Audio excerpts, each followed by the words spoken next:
Hey there guys, and welcome to the 28th episode of I'm Just Gonna Say. As promised, today will be another episode of E4E, Evidence for Extraterrestrials. So let's get right to it. Here we go with number 28.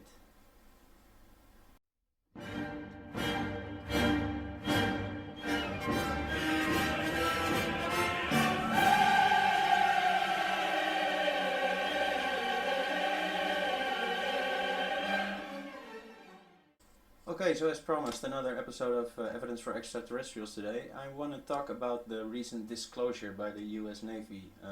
It's been a couple of months already. It was in October of last year. So I want to discuss that, the implications of that. But before we do that, I have some more Halio viewer footage for you guys, and as well a piece of footage from the ISS, International Space Station. Both concerning UFOs, of course. So let's have a look at that first. Here we go. Anomaly showing. It's been there since 2007, for as far as I can tell, because you can't go back any further. And I'm not sure what it is. It's 50-50 on actually being something out there or a lens anomaly or something. It does seem to react to the solar flares and stuff, but I can't be sure. I'm gonna leave it up to you guys.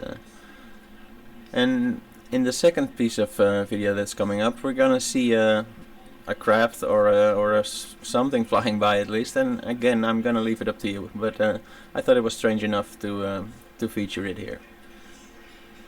And here it comes. There we go.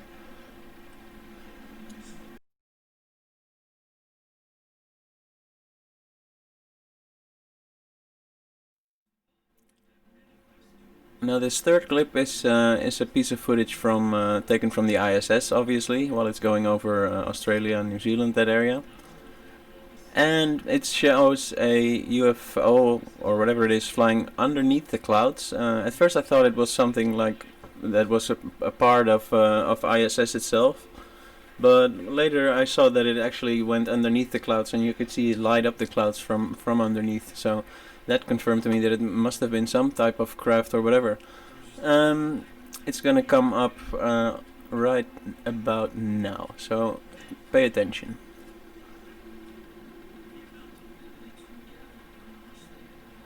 Here you can see the light in the center of the screen going underneath the clouds, like it's tagging along with the ISS, and here it actually shoots out from underneath the clouds. It's pretty fascinating. But enough of that.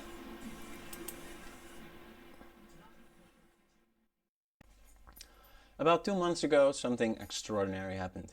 The US government finally admitted to having aerial encounters happen between their jets and UFOs, or UAPs, unidentified aerial phenomena, as the military likes to call them these days. Now, the first time I heard this, about 2 months or 3 months ago, give or take, I immediately checked my ears to see what was wrong. After all, the chance of my ears exploding seemed bigger than the Navy ever admitting to that kind of encounters. But no, I had heard correctly. My mind was temporarily blown, I must say. Now the child in me immediately became super excited at the prospect of a world consciously aware of the existence of other intelligence, instead of it being like a demon in our closets, like it still is the case right now. Of course, adult Aron knew better, because this wasn't the first time mind-blowing information had been released that ended with a, let's say, hissing anticlimax. But first, let's go back in time a bit, to 2004. Beginning in 2004, a video was released on the web called Flare 1. It shows an oblong-shaped object which accelerates out of view from sensors, supposedly footage taken from a fighter jet operating from the aircraft carrier USS Nimitz, as it chases an unknown craft through the skies. Later in 2015, 2 more videos were released. They quickly became known as the Gimbal video and the Go Fast video. Now, they stayed relatively obscure in the netherworld of UFO networks online until TTSA, the To the Stars Academy of Arts and Sciences, and the New York Times both published an article on the subject. The articles can be found in the description, of course. Now, they reported on the videos in December of 2017 and March of 2018, respectively. Now obviously these articles went viral pretty quickly, and within no time the world, or at least the online community, was aware of their existence. Let's have a look at a bit of them for those who haven't seen it at all. He joins us tonight to explain the significance of this. So, Nick, this does seem like a change in the way the Pentagon describes this phenomenon, is it?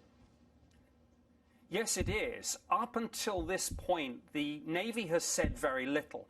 And in fact, they've left the door open sometimes and almost implied, look, we might be dealing with commercial drones or even balloons. But now what they've done is turned around and said, number one, this is real. And number two, this is unidentified aerial phenomena. That's the phrase that they've used.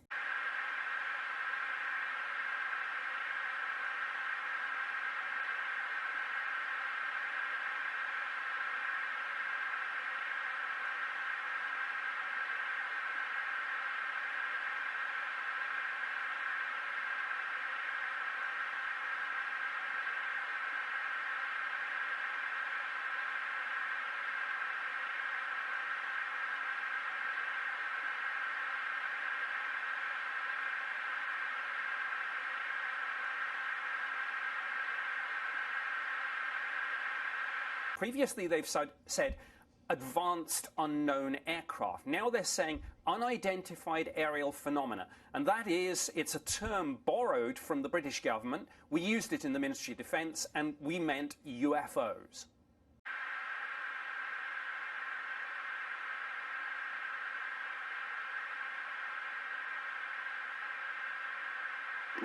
Nickel 6-1 Tango Project, over. Oh, got it! Woohoo! Roger, there's troubleshooting. Did you box moving target? No, I took an auto track. Oh, okay. Oh my gosh, dude. Wow, look at that fly! So the U.S. government is admitting that they have no idea what these things are, that they're probably not some Russian superplane, and nobody's paying attention to this. I mean, this seems like a Now, whether in reaction to this leaked information or in a more proactive first move towards global disclosure, only time will tell, of course. But on September 19th of last year, a spokesman for the US Navy, Joseph Gradisher, made a statement saying that the videos that had appeared on the net earlier contained footage of unidentified aerial phenomena. His statement was the 3 videos, one from 2004 and 2 from 2015, show incursions into our military training ranges by unidentified aerial phenomena. The Navy has characterized these observed phenomena as unidentified. Duh. Gradisher told NBC News in an email statement. Now, Gradisher did not name the videos in his emails, but said the video from the 2004 sighting was from an aircraft from the carrier USS Nimitz. So it seems the community was spot on with that bit of information.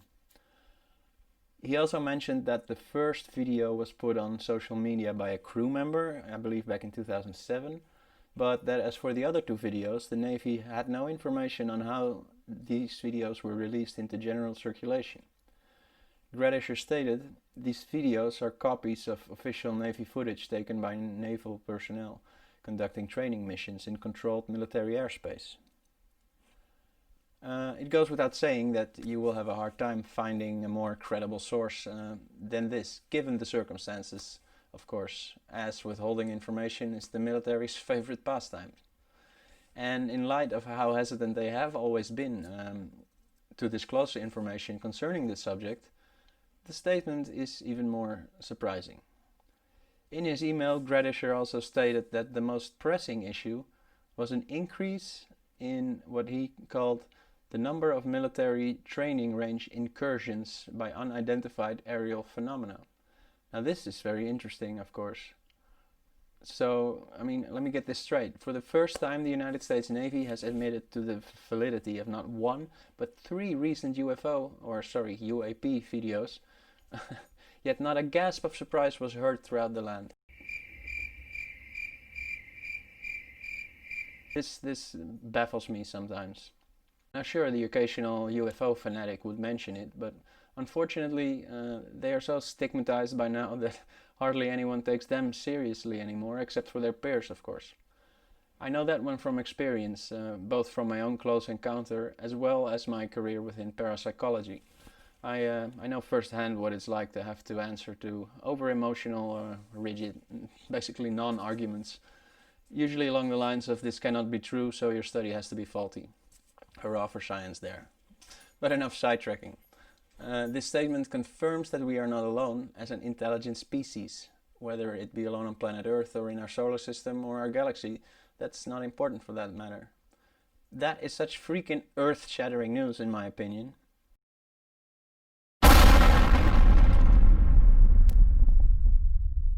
That it changes everything. It requires a whole new collective paradigm to be constructed. However, aside from that fact that the news could have spent a bit more attention on the incident, I totally understand what happened, I must admit. Because I did exactly the same in many ways. As I mentioned before in an earlier video, I once had a close encounter myself. A craft flew by our car at an insanely close distance, let's say 10 meters, while me and a friend were driving on the Dutch highway around 4 AM between Utrecht and Amsterdam. And even though I've always been a firm believer in the existence of these things, that event still changed so much for me and my view of the world. And what caught me by surprise most, actually, is that I was so surprised. I mean, I guess it's one of those things you have to see with your own eyes before you really believe it, irregardless of what you think you believe before that. All I know is it changes your view of just about everything. So let's hope they choose to disclose themselves soon in some glorious mass event so that you may all share in this of the view. people of Earth. Welcome. You did that well.